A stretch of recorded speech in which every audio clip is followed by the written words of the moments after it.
네, 우리 옆 사람과 한번 인사하시겠습니다. 이 말씀 우리 모두 승리합시다. 그래요.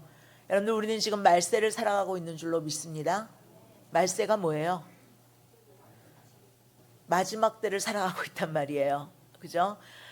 이제 마지막 때, 세상 끝이 가까이 온 이때에 우리는 지금 다 같이 살아가고 있고, 이때이기 때문에 우리는 더욱더 집중해서 정말 주님께서 하시는 말씀에 귀를 기울이고 그 말씀에 입각해서 살아가야 될 줄로 믿습니다.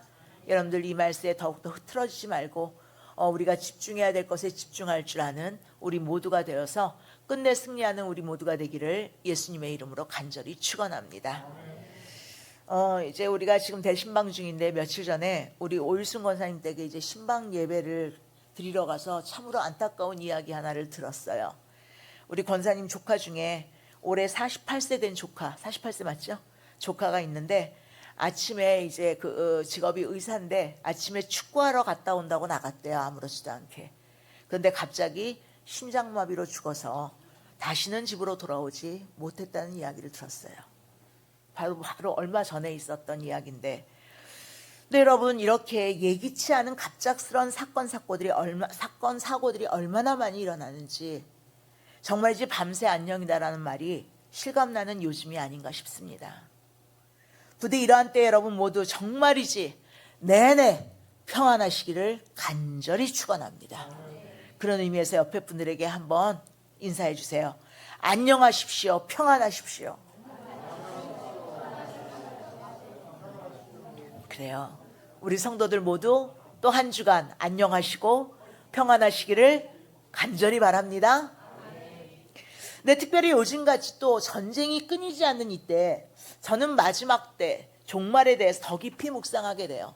특히 난리와 난리의 소문, 전쟁의 소문이 끊이지 않는 때를 만나게 되면 더 저는 종말의 때를 생각하게 되더라고요. 사실 이 종말에 대한 건 동서고금을 막론하고 많은 사람들의 중요한 질문이 되어 왔습니다. 언제가 마지막 때냐? 말세가 도대체 뭐냐? 오늘 본문에 나오는 예수님의 제자들도 예외는 아니었던 것 같아요.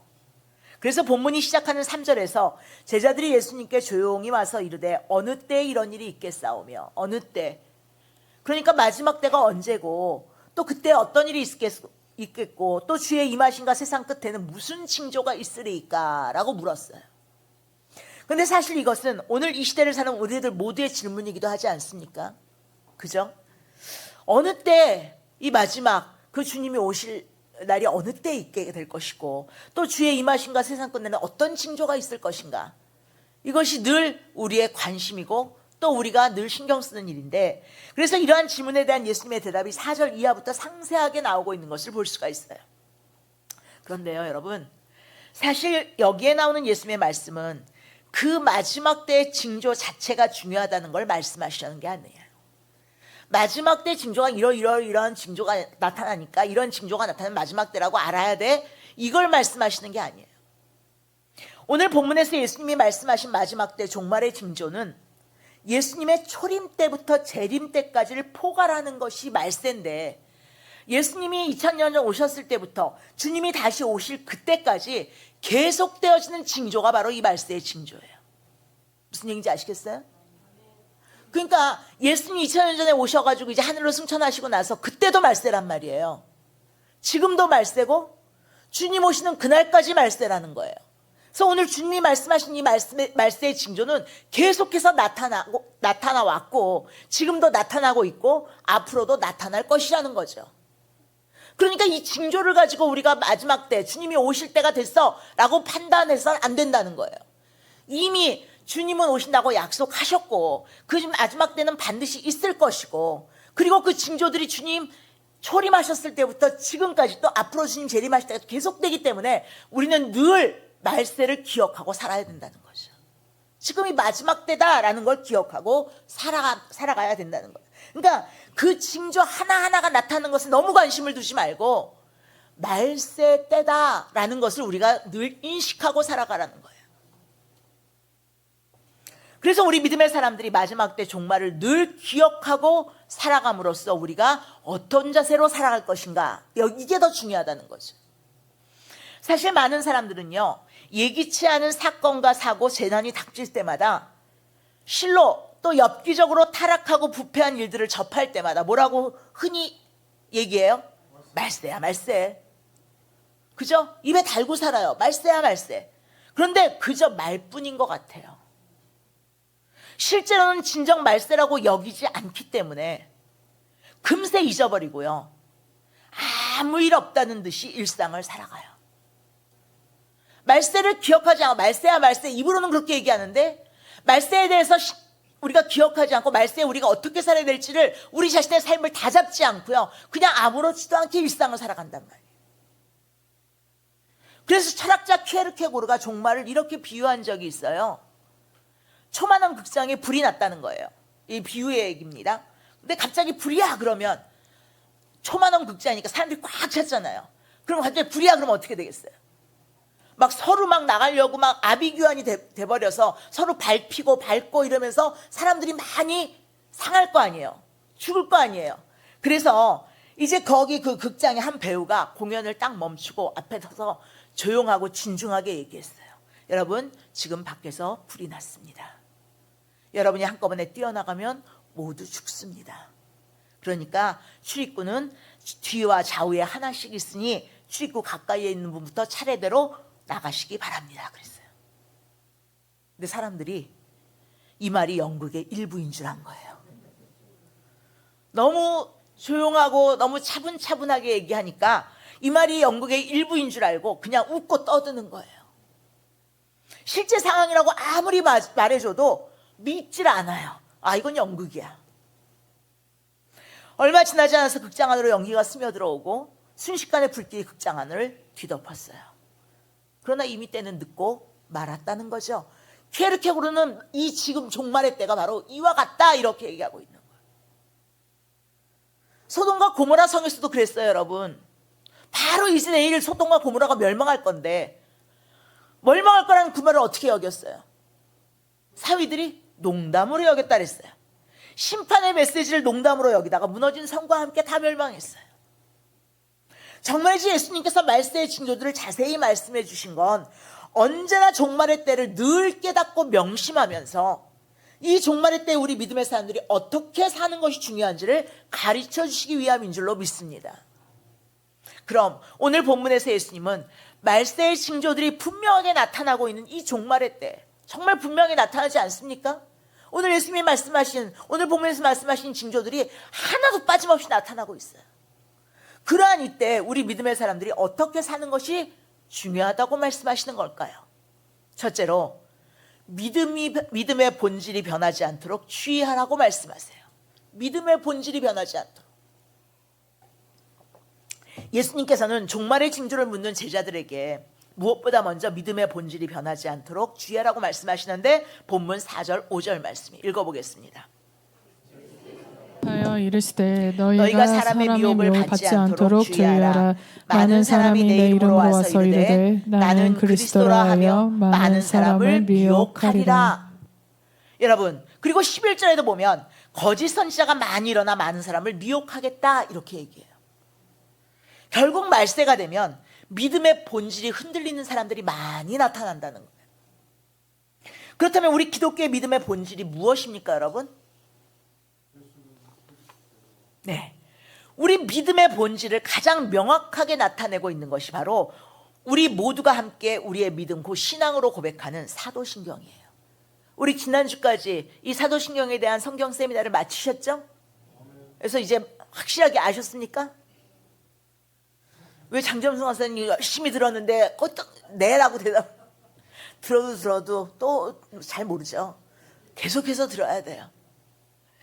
자, 그렇습니다. 초대교회, 즉 2세기 교회에서 예수님의 제자들과 초대교회 교부들이 이렇게 믿습니다.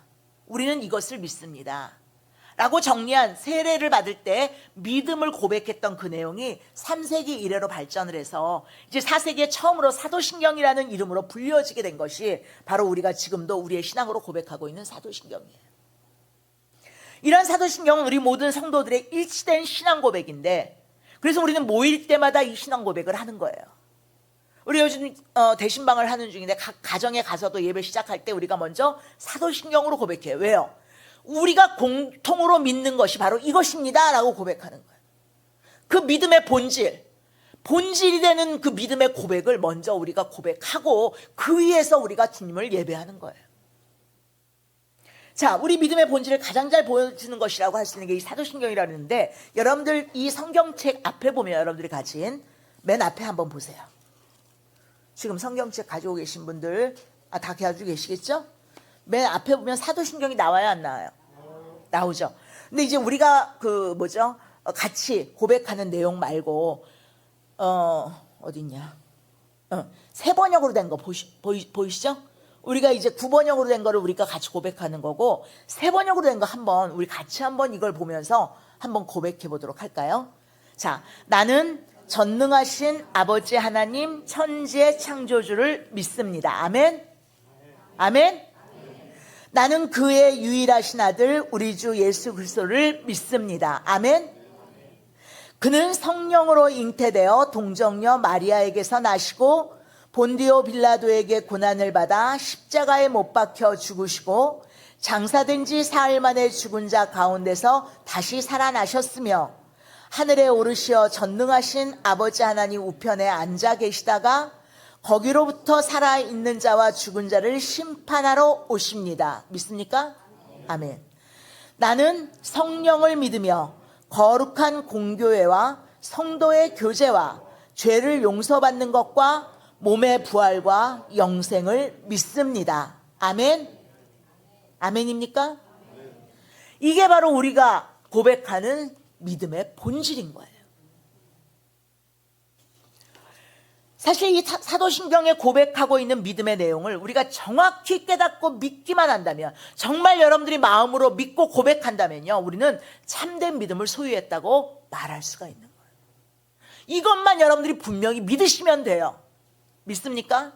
이 믿음의 본질을 분명히 붙잡고 살아가시면 된단 말이에요. 이 외에 다른 것들을 여러분들 믿으려고 하지 마세요. 이것만이 믿음의 핵심이에요. 믿습니까? 다른 것들을 믿으려고 하니까 문제가 생기는 거예요. 다른 것들 더 믿을 만한 것이 또 뭐가 있나, 이걸 찾으니까 문제가 생기는 거예요. 이거 더해 또 다른 어떤 믿음이 우리에게 필요하단 말입니까? 그렇다고 이 사도신경을 외우지 못한다고 해서 지옥에 가는 건 아니에요, 여러분. 여러분들 예배 시간에 사도신경으로 신앙 고백하겠습니다 라고 하면 우린 대부분 고개를 숙이고 눈을 감고 사도신경을 외우며 신앙 고백을 합니다. 그죠? 그러나 그렇게 하지 않으셔도 돼요. 사도신경은 우리의 신앙을 고백하는 것이기 때문에 고개를 숙이지 않아도 되고요, 눈을 뜨고 고백해도 된단 말이에요. 그래서 교회 나온 지 얼마 안 되는 분들이 이걸 못 외우시잖아요. 그래요, 안 그래요? 그러니까 여기도 못 외우시는 분들 있을지도 몰라요. 근데 그래서 보면서 고백하시라고 자막을 띄워드리는 거예요. 자막을 보면서 읽어도 충분히 괜찮아요. 정말 내가 그 사실을 믿는지, 내가 이 믿음의 본질을 분명히 믿음으로 붙잡고 살아가는지 그걸 확인하시면 되는 거예요. 믿습니까? 사실 그것을 입술로만, 머리로만 외우는 것보다 더 중요한 건 그 고백하는 믿음의 내용들을 진정 마음으로 믿는 거예요.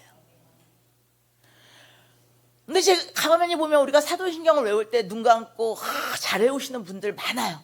대부분이 다 잘 외우세요. 근데 그냥 외우기만 하는 분들이 있어요. 저는 가끔 그런 생각을 해요. 사도신경을 이제 고백하면서 저렇게 빨리 외워서 그 내용 하나하나가 머릿속에 기억이 되나? 달달달달달달 전능하신 천지를 만드신 하나님 아버지를 내가 믿사오며, 근데 그게 정말 머릿속에 내가 정말 그걸 믿는다는 생각을 하면서 외우는 건가? 고백하는 건가? 아니면 그냥 습관적으로 고백하는 건가? 외우는 건가? 이런 생각이 좀 들 때가 가끔 있어요. 저는 한마디 한마디를 곱씹으면서 그거를 고백하다 보면 그렇게 빨리 고백이 안 되더라고요. 오히려 그러려니 보면서 한 문장 한 문장을 눈으로 보면서 그 믿음의 내용을 확인하면서 고백하는 게 오히려 더 나아요. 그러므로 성도 여러분, 오직 성경 말씀에만 입각해 진정으로 사도신경대로 믿음을 고백하며 사시기를 간절히 바랍니다. 믿음의 본질인 성경 말씀과 사도신경의 그 신앙 고백이 흔들리면 교회와 성도의 존재 자체가 무의미하게 돼요. 그러한 교회 안에서 그러한 성도들이 드는 예배도 아무 의미가 없게 되는 거예요. 그리고 성경은 그저 이스라엘의 역사에 불과한 책이 되고요, 말 잘했던 청년 예수의 전기에 불과하게 되고요, 그 예수에 미쳤던 사람들의 기록에 불과하게 되는 거예요. 오늘 본문에서 예수님이 염려하셨던 것이 바로 그거예요. 말세에 더 극심해지는 거짓 선지자들과 사람들의 미혹을 받아 그 믿음의 본질이 흔들리고 변질되는 걸 염려하신 거예요. 사실 그동안 2000년이 넘는 기독교 역사에 있어서 수많은 학자들과 목회자들이 성경을 연구하고 가르쳤지만 지금도 여전히 완전하게 해석하고 이해할 수 없는 말씀들이 너무나 많아요. 저도 잘 모르는 말씀들이 너무나 많아요. 이해가 안 되고 해석이 안 되는 말씀들이 많아요. 어느 때 언뜻 새로운 하나님께서 깨달음을 주실 때도 너무 많아요. 지금도 우리가 성경 말씀을 알고 믿는다고 고백하지만 사실 마침표를 찍을 수 있는 건 그리 많지 않은 것 같아요. 그런데 그래서 그런지 사단이 공중권세 잡고 있는 이 세상에는 그러한 성경 말씀의 권위와 본질을 무너뜨리려는 사람들이 너무나 많은 거예요. 그래서 이런저런 방법으로 이미 신앙생활을 잘하고 있는 사람들을 미혹해요. 특히 말세에 더욱 그러다는 거예요. 왜요? 이제 마지막 주님 오실 때가 가까웠으니까 사단이 극성스럽게 역사하는 거죠. 믿는 사람들, 믿음으로 하나님의 나라에 이를 사람들을 어떻게든지 한 사람이라도, 한 영혼이라도 끌어내려야 될 거 아니에요. 그래서 성경을 자의적으로 자기 논리와 목적대로 해석해서 성경 66권 1189장 4000절이 넘는 그 말씀 가운데 자신이 좋아하는 성경 구절만 교묘하게 이어붙여 외우면서 이렇게 성경을 믿지 않으면 안 된다라고 얘기하는 게 바로 신천지예요. 이단이에요. 그래서 가끔 보면 주님이 심어주신 자기 교회에서 드리는 예배도 다 못 드리면서 그 교회 모임과 봉사는 소홀히 하면서 여기저기 자극적이고 새로운 얘기를 한다, 새로운 것이 있다고 하면 기웃거리고 몰려다니는 사람들이 있다는 거죠. 그러나 성도 여러분, 부모 눈 속이고 밖으로 도는 자녀들이 잘 되는 거 보셨습니까? 신앙생활도 마찬가지예요. 오직 성경에 입각한 바른 믿음의 본질을 붙잡고 가르치는 교회와 목회자의 인도를 따라 교회라는 울타리 안에서 배우고 순종하는 자가 미혹에 빠지지 않게 되고요, 언제나 흔들리지 않는 믿음으로 잔잔한 물가와 푸른 초장으로 인도함 받게 되는 줄로 믿습니다. 이에 교회 또한 본질이 살아있는 교회가 되어야 하는데, 본질이 살아있는 교회의 특징은, 겉으로 나타나는 특징은 첫째, 사랑의 이중 계명이 살아있는 교회예요. 다시 말하면 사랑의 이중 계명이 뭡니까? 하나님을 사랑하고 이웃을 사랑하는 교회. 이거 한번 읽어볼까요? 그래요. 하나님과 이웃을 더 사랑하고 더 섬기는 교회. 그래서 이 표를 여러분들 금년 한 해 붙잡고 살자고 같이 여러분들에게 보여드린 거예요. 하나님을 사랑하고 이웃을 사랑하는 교회, 본질이 살아있는 교회예요. 둘째로 본질이 살아있는 교회란 복음을 전파하라는 지상명령을 이행하는 교회입니다. 하나님 사랑과 이웃 사랑으로 그 본질이 살아있는 교회는 또한 하나님의 뜻을 따라 예수 그리스도의 복음 전파로 사람을 구원하는 교회가 되어야 한다는 거예요. 요즘에 우리 교회가 이 복음을 증거하는, 복음을 전파하는 일에 너무 좀 소홀히 한 것 같아서 제가 하나님 앞에서도 너무 죄송하고, 또 우리 교회가 이 일에 더 매진해야 된다는 생각을 가지고 기도하고 있습니다.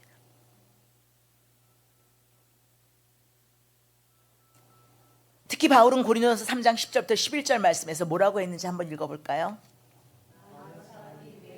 벌써 이르되 나는 그리스도라 하여 많은 사람을 미혹하리라.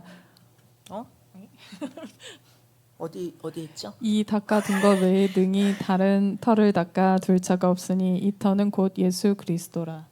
그래요. 이 터는 곧 예수 그리스도라. 딴 데 깜짝 놀랐네. 예수 그리스도를 믿는 건 집을 짓는 것 같은데 그 터가 뭐라고요? 예수 그리스도만이 터가 되는 줄로 믿습니다. 이것이 바로 본질이 흔들리지 않는 교회와 성도가 되는 길인 줄로 믿습니다. 그 교회가 사람이 터가 되면 안 돼요. 아무리 능력 있는 목회자라도 그 목회자가 터가 되면 안 돼요. 아무리 교회 안에 물질적으로 재정적으로 아주 든든한 어떤 그 장로님이 있다, 그 장로님이 터가 되면 안 돼요. 여러분, 누가 터가 돼야 돼요? 예수 그리스도가 터가 돼야 돼요. 그게 본질이 살아있는 교회예요. 그러므로 부디 이 종말의 때에 이 종말의 징조들로 어떤 미혹과 시험을 받는다고 할지라도 오직 예수 그리스도의 복음의 터 위에서 진리의 말씀만을 따라가는 믿음의 본질이 변하지 않도록 주의하는 우리 모두가 되기를 간절히 소원합니다. 그런 의미에서 우리 다 같이 히브리서 12장 2절 상반절 말씀으로 우리 서로를 격려하시길 바랍니다. 믿음의 주여 또 온전하게 하시는 이인 예수를 바라보자. 옆 사람을 바라보면서 못 외우죠? 제가 따라 믿음의 주여 또 온전하게 하시는 이인 예수만 바라보자. 아멘. 그래요. 그리고 오늘 말씀에서 주님은 이 말세 때 우리에게 뭐에 또 집중하라고, 뭐가 중요한 일이라고 말씀하시면 삼가 두려워하지 말아라, 그렇게 말씀하세요. 예수님께서 말세의 징조들이 나타날 때 두려워하지 말라고 하셨어요. 본문 6절 상반절 말씀 읽어보실까요? 난리와 난리 소문을 듣겠으나 너희는 삼가 두려워하지 말라. 막 전쟁 일어나고 막 이거 혹시 말세 아메겟돈 전쟁의 시작이 아니야? 지금 중동에서 막 전쟁이 일어나니까 그게 마지막 때 아마겟돈 전쟁의 시작이 아니야. 이거 큰일 났다. 이거 어떻게 하면 좋으냐. 막 그러면서 두려워하지 말라는 거예요. 특히 다음 7절에 보면 민족이 민족을, 나라가 나라를 대적하여 일어나겠고 곳곳에 기근과 지진이 있으리라고 그랬어요. 이것이 무슨 뜻입니까?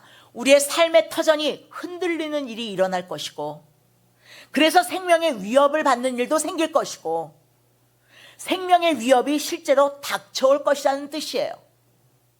그러나 아직 끝이 아니니 두려워하지 말라 그랬어요. 무슨 소리일까요? 이런 모든 징조는 재난의 시작일 뿐이라는 거예요. 이런 재난 가운데서는 하나님은 하나님의 백성들을 보호하십니다. 믿습니까? 요한계시록 말씀을 우리가 새벽에 지난번에 한번 살펴본 적이 있어요. 강해 설교할 때. 그때 계속해서 나오는 말씀이 예수님의 그 심판의 모든 단계 중에서 예수님이란다. 하나님께서 이 땅을 심판하시는 그 모든 이제 일곱인과 나팔과 모든 재앙들이 일어날 때 꼭 마지막에 나오는 말씀이 뭐냐면 하나님이 택하신 자들은 보호하신다는 말씀이에요. 구별해서 따로 보호하십니다. 믿습니까? 그러니까 여러분들 이 재난의 이 말세에 이러한 징조들이 끊이지 않는다고 해서 여러분들 두려워하실 필요가 없어요. 마침내 세상의 종말의 끝은 언제 오느냐? 예수 그리스도의 재림으로 오게 되는 거예요. 믿습니까? 예수 그리스도께서 모든 사람이 보는 모습으로 이 땅 가운데 다시 임하실 때, 하늘에서 번개가 치는 것처럼 모든 사람이 볼 수 있도록 오실 때, 그때가 결국 마지막 때, 그때가 심판의 때예요. 믿습니까? 그래서 고린도전서 15장 24절 말씀대로 오신단 말이에요. 자, 읽어보겠습니다. 그 후에는 마지막이니 그가 모든 통치와 모든 권세와 능력을 멸하시고 나라를 아버지 하나님께 바칠 때라. 주님이 오신 그 후에가 마지막이다. 그리고 그 세상 종말의 끝이 이르기 전에 있게 될 난리와 난리, 민족이 민족을, 나라가 나라를 대적하여 일어나는 전쟁들, 곳곳에 있게 될 기근과 지진 등의 종말의 징조들은 결국 그 마지막을 향해 가는 주님의 섭리 아래 허용된 것이에요. 그것으로 언제나 주님이 그 안에서 주의 백성들은 지키고 보호하시는 줄로 믿으시길 바랍니다. 그래서 바울도 데살로니가 후서 2장 2절부터 4절에서 이렇게 말하고 있죠. 읽어보겠습니다. 그러나 또는 말로나 또는 우리에게서 받았다는 편지로나 주의 날이 이르렀다고 해서 쉽게 마음이 흔들리거나 두려워하거나 하지 말아야 한다는 것이라. 누가 어떻게 하여도 너희가 미혹되지 말라. 먼저 배교하는 일이 있고 저 불법의 사람 곧 멸망의 아들이 나타나기 전에는 그날이 이르지 아니하리니 그는 대적하는 자라. 신이라고 불리는 모든 것과 숭배함을 받는 것에 대하여 그 위에 자기를 높이고 하나님의 성전에 앉아 자기를 하나님이라고 내세우느니라. 자, 여기서 사도 바울은 세상 종말의 끝, 곧 주님의 재림의 때가 언제가 될지는 모르겠지만 그 재림의 때가 이르기 전에 먼저 배교하는 일, 신앙을 버리고 다른 것들을 섬기는 일이 일어날 뿐만 아니라 불법의 사람, 멸망의 아들이 나타날 것을 말합니다. 여기서 불법의 사람, 멸망의 아들은 사람일 수도 있고 초인간적인 어떤 존재일 수도 있지만 누군지는 몰라요. 우리가 저 사람이 불법의 사람인가 봐, 저 사람이 멸망의 아들인가 봐, 이렇게 여러분들 판단하라고 이 말씀을 주신 게 아니에요. 어찌되었든 그는 대적하는 자로, 하나님을 대적하는 자로 신이라고 불리는 모든 것과 숭배를 받는 모든 것에 대항해서 그 위에 자기를 높일 뿐만 아니라 거룩하신 하나님의 성전에 앉아서 자기를 하나님이라고 내세울 자라고 말했어요. 그는 완전히 악한 존재로 사단의 힘을 가지고 사단의 도구가 됩니다. 바로 적그리스도라고 불리는 거예요. 이에 우리가 그 적그리스도를 경계해야 한다고 하지만 그렇다고 해서 아무에게나 함부로 저 사람이 적그리스도인가 봐, 저게 적그리스도인가 봐 이렇게 부르고 그것에 근거해서 그리스도의 재림을 말하는 건 극히 조심하셔야 합니다. 그건 하나님만이 아실 뿐이에요. 왜냐하면 사도 바울이 여기서 불법의 사랑 곧 멸망의 아들을 언급한 건 그가 과연 누구일 것인가를 밝히기 위해서가 아니에요.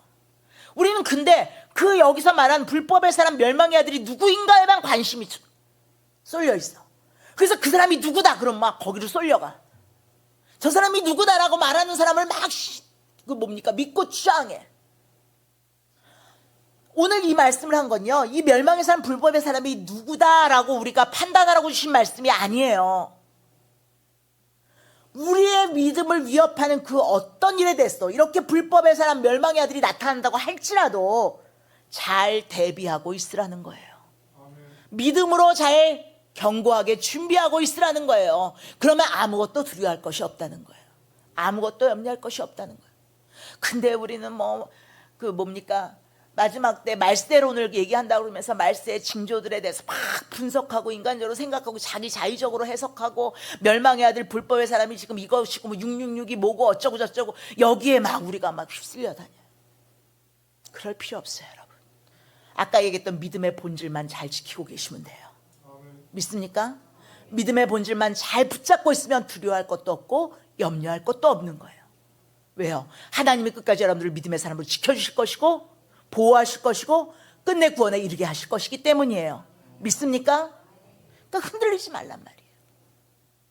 예수님이 오늘 본문에서 종말의 징조들에 대해 말씀하시는 이유도 마찬가지잖아요. 아까도 말씀드렸죠? 그 징조들에 대한 비밀을 밝히고자 함이 아니라 그 징조들에 대해서는 비밀이 이거야, 이런 거야 그러면서 막 분석하고 막 얘기해 주는데 그런데 쫓아다니라고 주신 말씀이 아니고 그 어떤 징조들 가운데서 어떤 징조가 이런 모든 징조들이 나타날지라도 두려움 없이 담대하게 믿음을 지키며 살게 하기 위함인 줄로 믿습니다.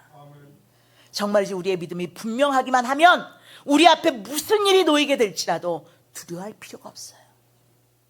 왜냐하면 불법의 사람이건 멸망의 아들이건 간에 그가 아무리 강하고 이에 우리의 상황이 아무리 힘들어 보이고 위협을 받는다고 할지라도 이미 그는 부활의 주님에 의해 패했기 때문입니다.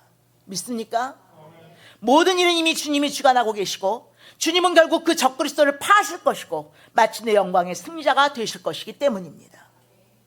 그 승리의 주님이 그 옛날 예수님의 십자가 죽음으로 인해 두려움에 떨고 있는 제자들에게 나타나셔서 선언하신 말씀 그대로 언제나 우리에게 뭐라고 말씀하시냐면 평안할지어다, 평안할지어다라고 말씀하세요. 두려워하지 말고 너희에게 평강이 있을지어다. 아멘. 그 주님의 말씀을 믿음으로 붙잡아야지. 왜 세상 징조들과 사람들의 말에 휩쓸리고 흔들리냐고요. 주님의 말씀만 믿음으로 붙잡으면 돼요. 따라합시다. 너희에게 평강이 있을지어다. 지금 주님은 계속 우리에게 이렇게 말씀하신 어떤 징조 가운데서도 어떤 위협적인 일이 생긴다 할지라도 위험한 일이 생긴다 할지라도 너희에게 평강이 있을지어다. 이 두려울 일이 많은 세상, 걱정거리가 많은 세상, 골칫거리가 많은 세상에 사는 우리들에게 주님은 언제나 선언해 주세요. 내가 세상 끝날까지 너희와 항상 함께 있으리라. 그러니 평안할지어다. 믿습니까? 그러니 두려워하지 마십시오. 결국 주님이 선을 이루실 것을 믿으시기를 바랍니다. 우리의 발걸음을 인도하시는 주권자 하나님께 모든 걸 맡기고 평안하게 살아가는 여러분들 되시기를 간절히 소원합니다. 세 번째, 끝까지 견디라고 하십니다. 본문 13절 말씀이에요. 같이 읽겠습니다. 그러나 끝까지 견디는 자는 구원을 얻으리라. 그럼 왜 끝까지 견디라고 하셨습니까?